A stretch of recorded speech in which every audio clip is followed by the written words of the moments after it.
Hey, this is NMW. I'm here on the first of my Falcon practice tutorials. This will be a 4, maybe 5-part series. So this is the first one. So for super beginners, people who haven't really, put any time into practicing the character, or who maybe haven't even gone to a tournament yet. So the first thing that I'll cover is shuffle. Shuffle has 3 components: short hop, so like this, as opposed to full hop.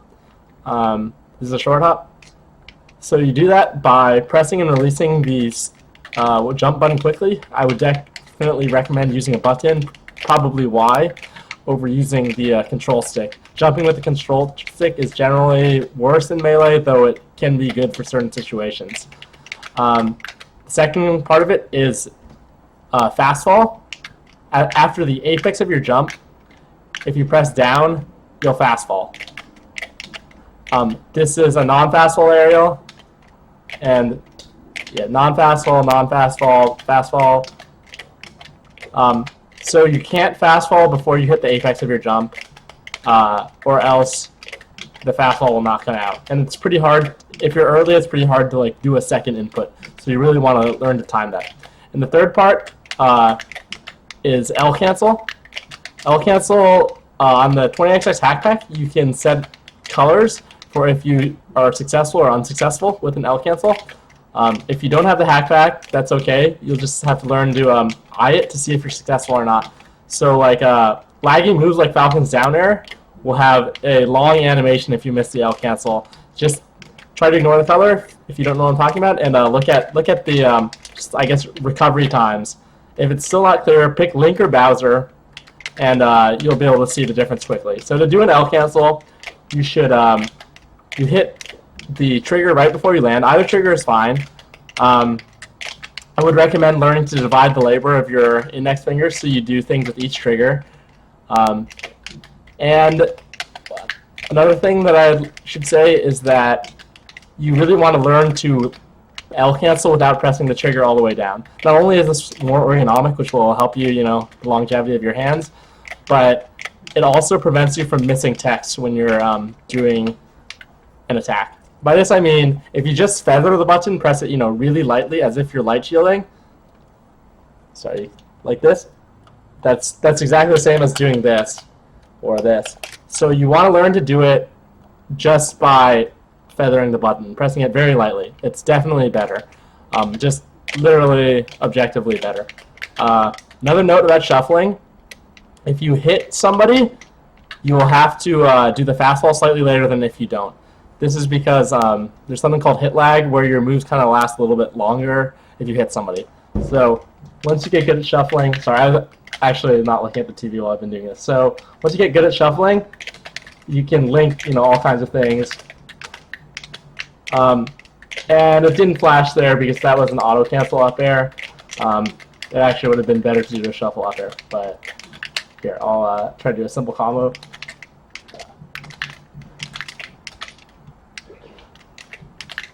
So that's all enabled by shuffling. You really gotta get your shuffles down. Definitely the most important thing is Count Falcon. Another thing, important for every character, wave dashing. To do that, you press jump, and then you hold diagonally on the joystick, very close to horizontal ideally, like just below horizontal, and then you air dodge. There will be a slight delay between when you press jump and air dodge. Wave dashing is very important for positioning yourself precisely. So there's no wave dashing even more than shuffling. I said there's no trick to practicing it.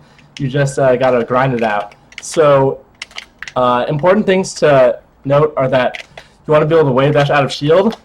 This is easier to learn by using 2 separate triggers for shielding and wave dashing, because then you don't have to, well, it's just easier. That said, if you're good with one trigger, you can absolutely do it with one trigger. I would say a lot of pros, pretty much half of them or something, probably only use one trigger to wave dash out of shield. But I would still recommend learning with both, just because it's easier and there's no real reason not to. And then another thing, wave dashing to the ledge is a very important thing in Melee, but you want to fast fall right as you slide off the stage. So this is it without a fast fall. People will often be able to get the ledge under you if you don't fast fall like that. So yeah, you really want to get your fast falls. Fast following is really important, and in general, you can speed up your gameplay a lot just by knowing when to fast fall. Then there's jump cancel grab. So normally standing grab looks like that. Dashing or running grab looks like this, which is slower. You can kind of see he like takes a second to grab and then he kind of slides. But if you're in a dash or a run and you jump right before you grab, you'll do the regular standing grab. If you can't see the difference, here. That's jump cancel, non-jump cancel. Jump cancel, non-jump cancel. Definitely got to get those down. Okay, pivot, this is generally considered more of an advanced technique, but it really is crucial to play Captain Falcon, and fundamentally it's very simple. Check out Smash Lounge if you want more explanation, but basically in every dash there's one frame where you are just, or every time you turn around there's one frame where you're in a normal stand. So normally out of dash and you can only like jump, or you can grab, or you can up smash, or yeah, that's pretty much it. Shield, or dash back the other way, or commit into a run from your dash. Dash and run are different states. Run is once you've gone past the dash.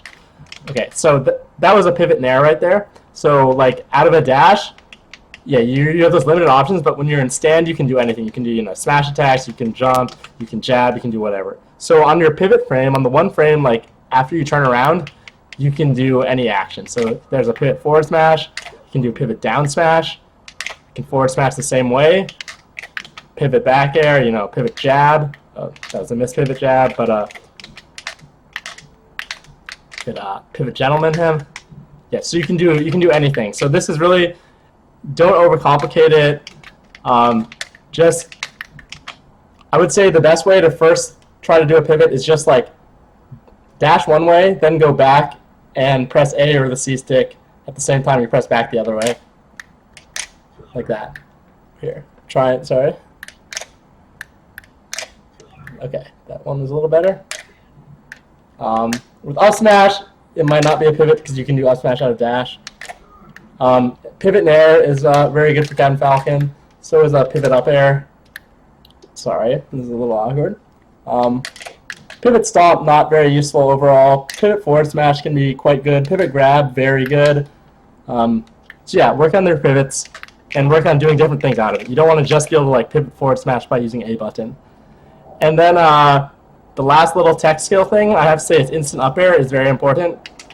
A good way to practice this is to pick a short character like Ness, or I think Jigglypuff. Those work. Okay, I went to Jigglypuff. Let's see. So with Jigglypuff, it's kind of weird. She kind of bobs up and down when she stands. Pretty sure you can hit her. I know you can hit Ness. So shorter characters you have to space very well on. Huh. Well, maybe I was wrong about Jigglypuff. Oh, no, I wasn't wrong. But yeah, see, the spacing is really delicate, and you have to, it probably has to do with her bobbing up and down. So let's try Ness. Falco is a good character to start trying it on because he has a little bit of leeway, but not too much. Fox is another good one. Note that when you play against people in real games, a lot of things will change their hurt boxes, like characters get shorter when they dash. But instant up air has maybe 3 main methods to do it. So, or 4, I guess. One is just hitting up and A, but if you use it, you kind of have to only hold A a little bit. You don't want to hold A all the way or else you might double jump. Although I do think it is possible to hold it all the way up if you do it very quickly and time it so that you're holding up right as you jump. Anyway, so yeah, basically, hold slightly up and then hit A. I would say even better is using Z. I don't do that, but yeah, you can do instant up air with Z. A lot of people would recommend doing it that way. The way I like to do it is, okay, let me say, the way Gravy and like very optimal people like to do it is they like to use the claw. The claw, you just kind of hit the Y button, or I guess X technically you could do, with your index finger, and then you do up on control stick. So that's that's really optimal. I don't like to do that because I miss short hop a lot, and the way I like to do it is to just hit up on the stick right here, like that. Sorry, I'm not spacing it, but so instant up air is interesting too because it auto cancels. So you'll have to use your discretion and figure out when it'll auto cancel or when you'll have to shuffle it and so on. Okay, and last note, this isn't a tech skill, but if you're starting with Falcon, you should also learn to use stop knee on like pretty much every character, see what percent it connects. You want to be able to choose to stop and then which way you hit him. So you want to choose if you want to reverse him, or see right there, I would not want to reverse him because I'd want to hit him off the stage, but maybe I'd want to reverse him like that. So yeah, get stop knee down on every character, see what percent it works, practice spacing it, practice getting it on different DIs. The hack pack has a random DI, so that's perfectly fine for practicing stop knee. I think that's the only little combo, non-tech thing that's worth mentioning in this first tutorial. Okay.